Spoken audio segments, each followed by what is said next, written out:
Bonjour à tous, nous profitons de ce confinement pour réviser nos grands classiques. Cette semaine, on s'attaque à Bordeaux et principalement aujourd'hui à l'appellation Saint-Émilion. Donc Saint-Émilion se situe sur la rive droite de Bordeaux. Comme vous le savez, on subdivise la grande région viticole de Bordeaux qui représente près de 130 000 hectares en deux. La rive gauche qui s'étend de Pessac-Léognan et du Sauternais jusqu'au Médoc, et la rive droite qui comprend le Libournais avec Saint-Émilion et Pomerol et les Côtes de Blaye.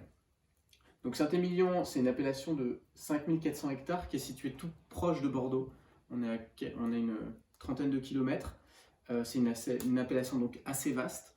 La particularité par rapport à la rive gauche, c'est que les propriétés sont très morcelées. C'est des petites propriétés, contrairement à la rive gauche où on a des propriétés très grandes. Il y a trois sols principalement au sein de l'appellation. Si on essaie vraiment de généraliser et de faire quelque chose, d'avoir une vision un petit peu plus simpliste des choses, on a des vins à Saint-Émilion qui sont situés sur un plateau calcaire.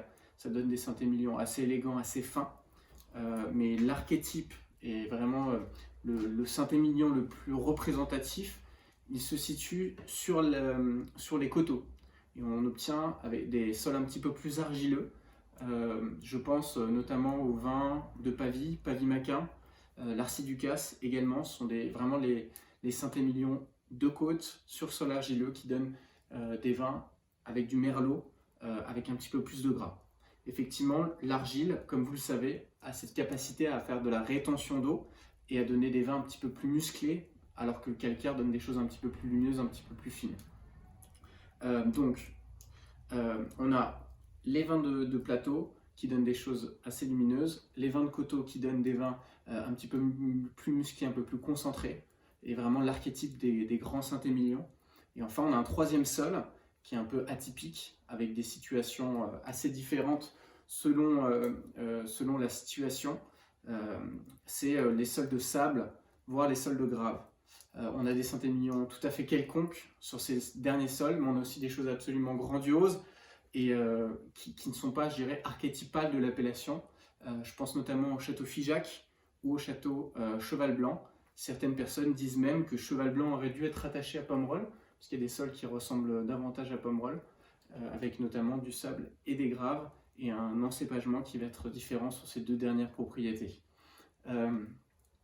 Tous les châteaux que j'ai cités, ces grands châteaux, font partie de l'appellation Saint-Émilion Grand Cru. Donc il s'agit d'une appellation qui a la même aire géographique que Saint-Émilion. Il s'agit juste d'une différence de rendement.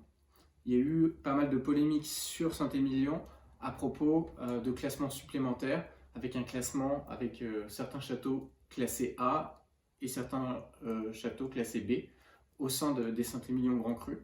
Donc sans rentrer dans la polémique, c'était des classements qui étaient révisables, et dès qu'il y a un classement qui est révisable, forcément il y a des vainqueurs et des perdants, et selon les conditions dans lesquelles sont faits les classements, ça peut être sujet, je dirais, à débat. Donc c'est vraiment une très grande appellation. On trouve les Bordeaux, parmi les plus recherchés, et surtout les Merlots les plus recherchés. S'il y a vraiment une appellation pour comprendre le Merlot, c'est cette appellation de Saint-Émilion. Voilà, merci beaucoup et à bientôt dans une nouvelle vidéo.